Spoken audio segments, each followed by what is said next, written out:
Hey everybody, today I'm gonna build some covers and bottom boards, and I want to show you how I'm making them. I'm trying to do everything close to commercial grade, so everything must be cheap and easy to build. So now I'm in Home Depot. I'm gonna go ahead and get some plywood and other wood what we need.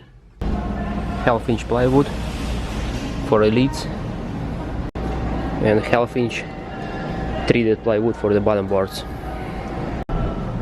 You take all your plywood and you can cut it here on the size you need, so try to measure size before you come to Home Depot and they will cut for you. And also we're gonna need some fence pockets, I don't know how you call them. We're gonna use them for leads and bottom boards. Try to pick up the best ones, straight, and we're gonna cut them at home. And always try to find the clearance card.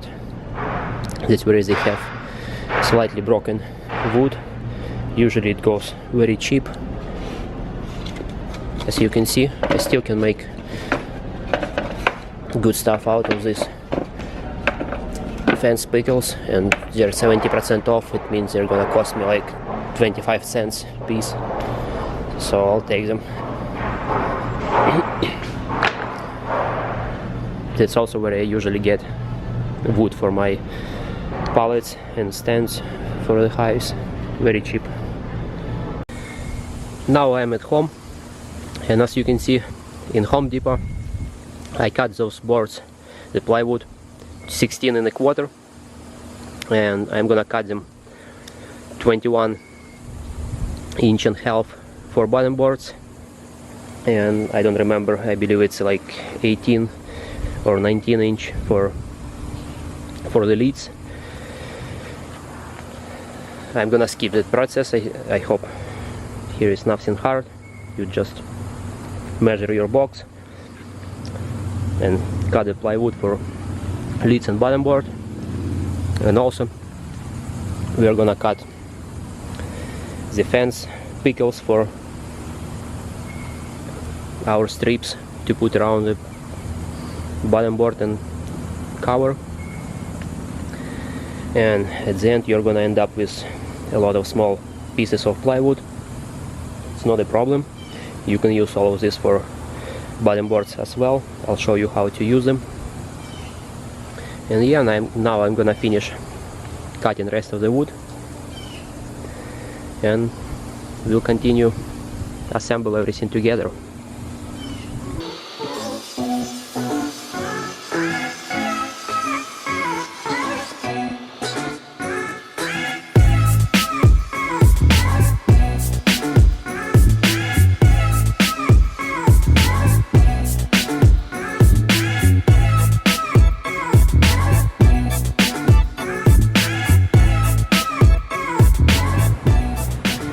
Okay, so I finished cutting plywood, and now it's gonna be the hardest part.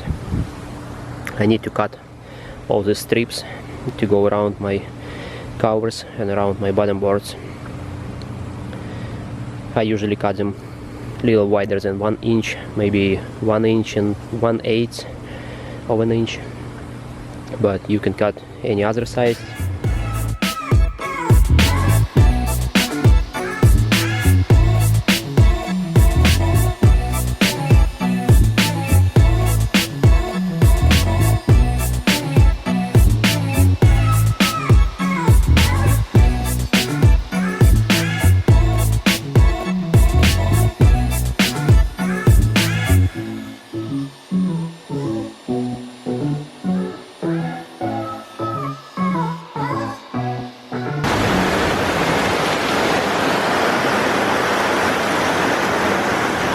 Alright, so I couldn't finish my bottom boards and leads and covers today. As you can see, very heavy storm came over and I had to stop So I moved everything here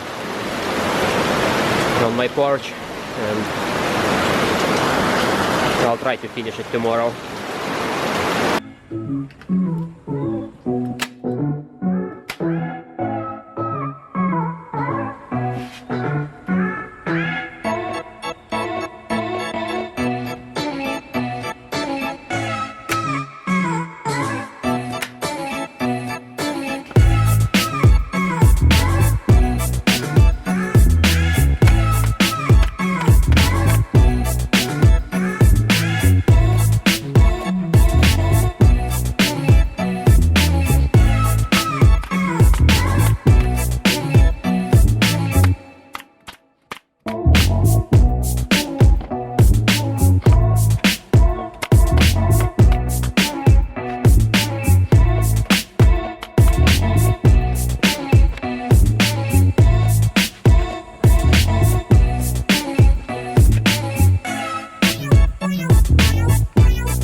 Alright guys, I finished my leads, and as you can see here, I finished my bottom boards as well.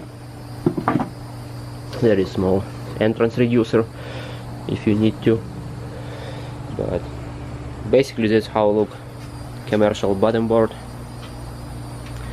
and commercial lid or cover. I have small hole 1 inch for feeding. And how you staple this, you need to use some glue to make it stronger, just to make sure that the plywood is not gonna bend under rain in a bad weather.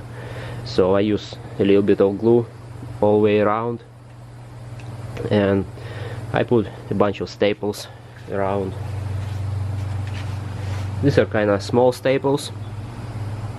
Probably you can use slightly wider staples, it's gonna work a little bit better, but I use what I have.